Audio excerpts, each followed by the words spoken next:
at this moment he knew. He fucked up. Hello guys, Bobby Drives here.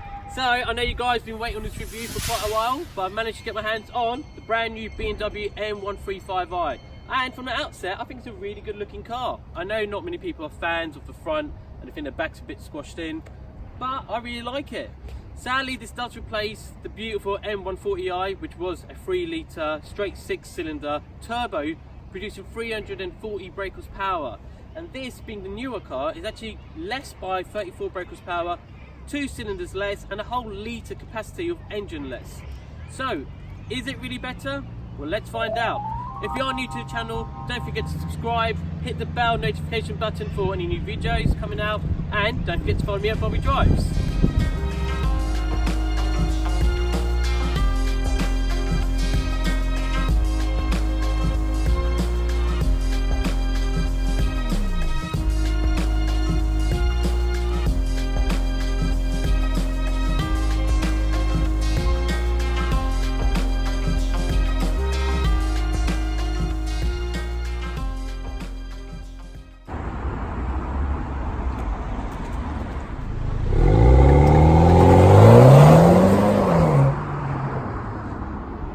Now, this being the brand new M135i, there are different numbers. So starting with, this is a 2 litre 4-cylinder turbocharged engine producing 306 brake horsepower, 332 pounds of torque, and it'll still get you 0 to 60 in 4.8 seconds.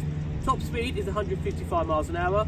Good thing about it, combined miles per gallon is still 35, so still really good on the road. Now, you can buy one of these cars brand new and they start around 36,500, and they can go all the way up to 43,000 pounds depending on the extras that you have.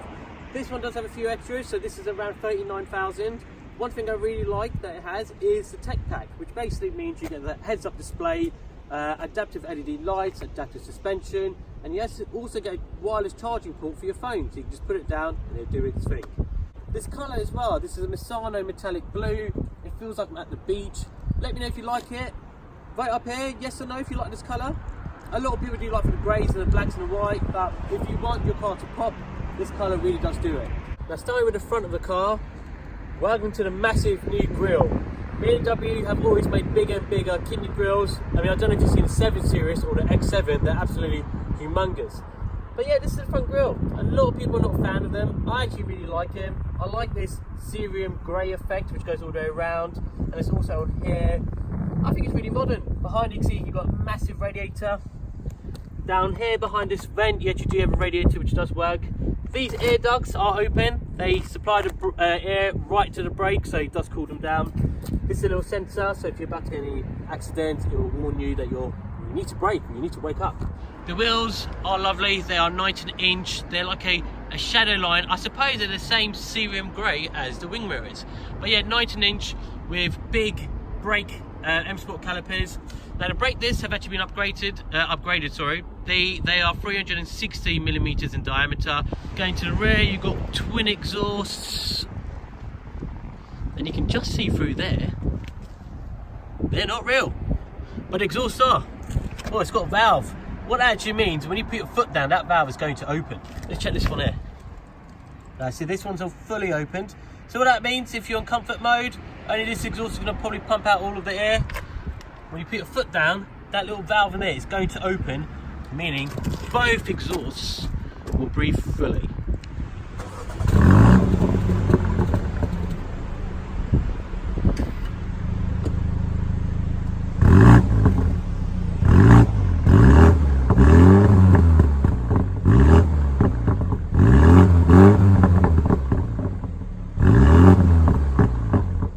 Carrying on to the side. Now, you do have the high gloss black shadow line which goes all the way around the car. What's really nice are these wing mirrors. Now, they are a cerium grey, and you'll notice the wheels are slightly that colour, but also the front grille. These LED lights are really cool. Let me show you this one. In fact, it's got more light on it. So these are BMW new technology. The LED lights, so they don't blind oncoming traffic at all. Really good, and just look really snazzy. And then you've got the BMW LED logo right there, which is Really, really nice. Now, a good competitor to this car is the Mercedes A35 AMG. They've brought it in roughly around the same price, roughly around the same brake horsepower, same torque, same 0 to 60. So they're going for the same audience, and I want to get that on my channel soon. So if anyone's got A35 AMG, hit me up, because that would be a really good comparison to this car. This has got the BMW Xdrive, meaning it's four-wheel drive, but it's not a full four-wheel drive. This is predominantly meant to be a front-wheel drive car. And when it detects a bit of power needed to go to the rear, it can send up to 50% of the power to the rear. But predominantly, it is a front-wheel drive car. And it's a shame, because most other Xdrive systems, you have the option of making it all rear-wheel drive, and also being more rear biased, or having it a full 4x4 system, whereas this is predominantly a front-wheel drive system.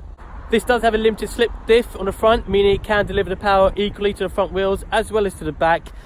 And one thing I've got to say, this car really sticks to the road. I throw it into corners and it handles every single corner I give better than the M140i. Well, let's face it, the M140i was a bit of a hooligan, being the rear wheel drive, but this car, especially around a track, I know it will be faster. So let's have a look at the engine. So this is the brand new B48 2-litre 4-cylinder turbocharged engine. It is actually laid transversely this way as opposed to longitude, as in length. That is a bit more of a Audi sort of thing that they do. BMWs normally have their engines pushed a little bit more weight back, so it gives you more of a 50-50 weight distribution. But because the engine here is more over the front wheels, it's more of a 60-40 weight distribution. But again, being front wheel drive, it's actually a benefit to this car. But yeah, that's the engine bay. And the funny thing is, because this is a smaller engine, I would expect this to be a little bit lighter, but it's not. In fact, it's actually 50 kilos heavier than the predecessor. So total weight of this car is just over 1,500 kilos. So guys, let's look at the boot.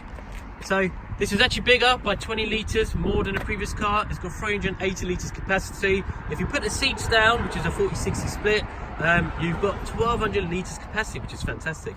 You do also actually have extra storage beneath, so there's a flap here. If you lift it up, then you've got more storage that you can hide. But yeah, really good sized boot. Let's have a look from the inside. First impressions is, it's absolutely a beautiful cockpit. I think BMW have made a huge improvement on this design, much better than its predecessor. Really good upgrade.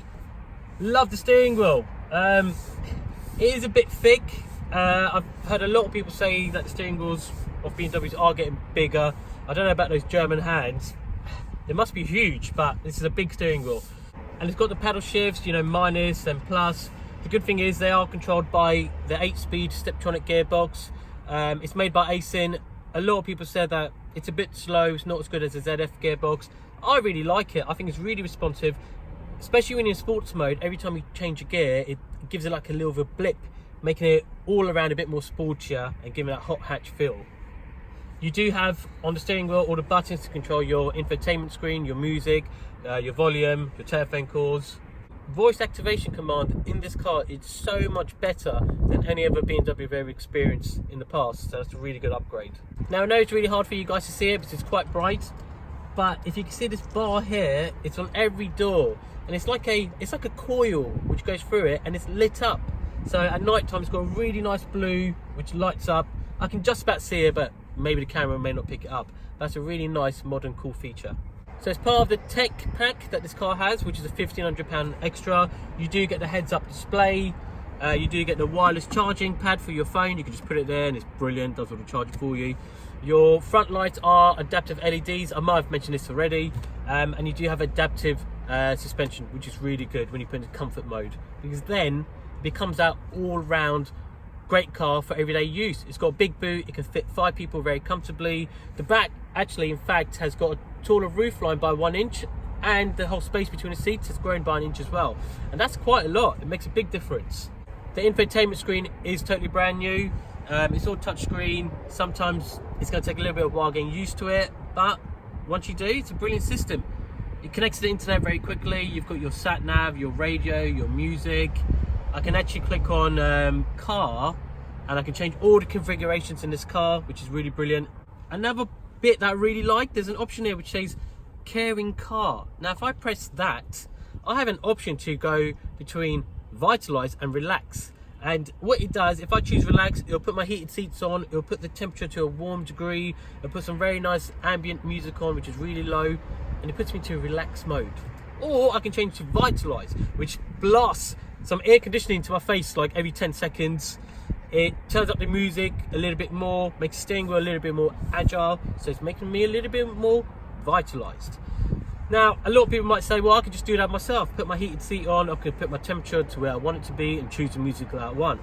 But sometimes it's nice that you can just press one button and it does it all for you. And the good thing is, if you're not very confident in using this screen, you can go back to this rotary dial that you have down here. You can go up and down, left and right. What's really cool, if you are on a sat nav, this pad here is actually a writing pad. So I can write B, O, B, D. Not D, B. B. Yeah, it did it. So the good thing is you can draw on this and save you having to flick through. The instrument cluster in this car is really nice. It's been totally updated. It's a brand new big screen, so no more analog dials. It's really good because it will display my sat nav, my music, my radio, my telephone calls.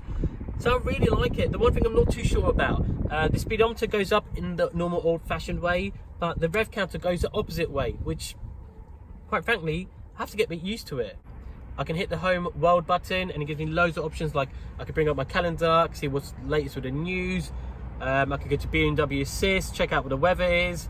It's a really good, intricate system. Much better than the previous system. The previous system, don't get me wrong, was really good, but this is way more advanced and you can do a lot more things on this. The brilliant thing about this car, you have different driving modes. So you've got eco, comfort and sport. The nice thing is you can actually put it into individual. So when I've got into sport, if I want my steering wheel to be comfy, but I want acceleration to be sporty and the gear changes to be sporty, I can adapt it to any way that I want. You do have all the other bits and bobs like auto handbrake, hill start, so if you're on a hill, it won't roll back. And you do have the on and off for your engine to make it a little bit more eco-friendly. Storage wise, you've got quite a bit of storage. You've got a big glove box just here, big door bins, a big door bin here. I can fit like a litre water bottle in there. You've got more storage in this compartment here, and I've also got the USB-C charging points. And in the back, I've got two USB-C charging points. Bit of a tongue twister, USB-C charging points. I've got automatic lights. I've got 4 electric windows, which has got the soft touch as well, electric folding mirrors. I've got the full Harman Kardon surround sound system in here. Now that may be an upgrade, I'm not too sure, I'll check up on that. But it does thump, it's got really good sound quality in this car. I can also click on drive information. Now when I click on drive information, it will tell me about my journey data, which is boring. But I can click on sports display, and then it'll show me how much G-force I'm getting coming out the corners, how much power I'm putting down, how much bar pressure is going down, the temperature of my engine, which is really good, and how much torque and brake horsepower I'm using. So this is a really cool feature. These are my presets for my radio. But the thing is, let's say if you don't know what station you've saved it to, I can just run my finger across like this, and on the screen above, it will flick through what I've got saved in those stations. Meaning, I don't have to just keep pressing loads of buttons to guess which station I want to listen to. I think that is really cool. And don't forget, you can save these buttons to be anything. So if I want to go to my parking sensors, I can just hold 7 and save it. If I want to go to the menu where I can control my audio, I can save number 8. These 1 to 8 buttons, you can save them for any option that you want in the car. Now moving on to its parking assist, this is where you can tell this car is really advanced. I can basically put it into reverse, find a spot, and it'll do all the parking for me, which is fantastic. A lot of cars nowadays do that.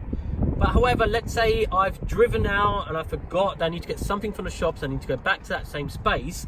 This car will track exactly what speed I was doing, how I was using the steering wheel, and it will remember it, and I can just press that same button and it will take me back into my spot of where I was originally. I mean, that is just brilliant. So look guys, I'm parking the car in this space. Oh, but what do you know, I forgot something at the shop, so I need to go back. So let's put it back into reverse. Hit reversing assist.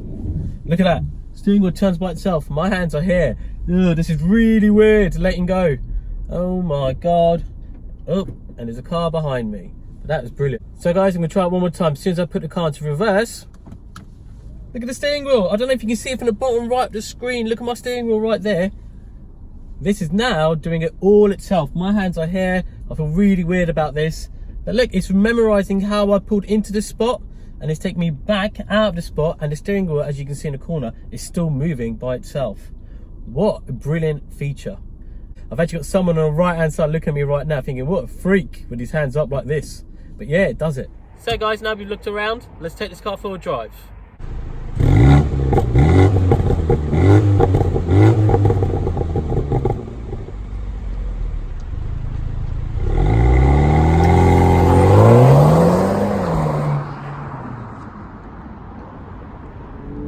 Whoa! Whoa! That booted me right up the bum. Oh, okay, so let's give this a go. It's got 8 gears. I'm having to go through the pedal shift like so much, but I don't mind that. I do really like the pedal shifts. So as I say, it's got 306 brake horsepower. It'll get you 0 to 60 in 4.8 seconds. Yes, it's 2 seconds, but 0.2 of a second slower than the predecessor, but you're getting a whole lot more of a car. It's better on fuel, and your road tax is going to be cheaper for a start, and it's a bit more eco-friendly. So I'm in gear 2. Yeah, so that gearbox is really good. It actually gives you a little bit of a boot up the back, knowing that, yeah, it's a really powerful car. When I was driving a Golf R, it's seamless. I can go through the gears and just go burp, burp, burp, like the S3. This is also seamless, but it's just got a little bit of theatricalness to it, that it pops and gives you a big push behind you. And I really like that. It makes it feel a lot more sporty.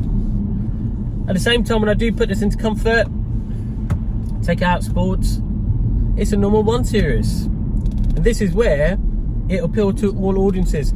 People who've got children, or they like to take a lot of things around with them and need a big boot. This car also offers it. You can pick sports, forget the rest, and just go with it. So guys, I'm going to try launch. Just turn this off. Brake down, acceleration at the same time. It actually pushed my head back. Wow. Wow. Yeah, that is seriously quick. Seriously quick. I am going to try that again though, but that is some serious launch control. So, guys, going to try again. In sports mode, gearbox is in sports. Press the brake down, smash the acceleration. That's launch. Whoa. Yeah, that seriously flies. And the way he just grips. Brakes are phenomenal. Oh, there's my equipment flying back. So guys, that brings us to the end of my review. I hope you really liked it. I think this car is absolutely stunning, especially in this Misano blue with the serum grey going all around. Yes, the M140i is the last of the real hot hatches being a rear wheel drive, and this predominantly being more of a front wheel drive car and sending some of its power to the rear. It's a shame, but you know, at the end of the day, I would say overall this is a much better car. The way it grips to the road, the way it handles, the inside cockpit is miles apart better than the previous M140i. So yeah, thumbs up for me. Really good car. But if you did like the video, please do subscribe to my channel, hit the bell notification button so you can be notified for new videos, smash the likes button, and don't forget to follow me at Bobby Drives. See you later.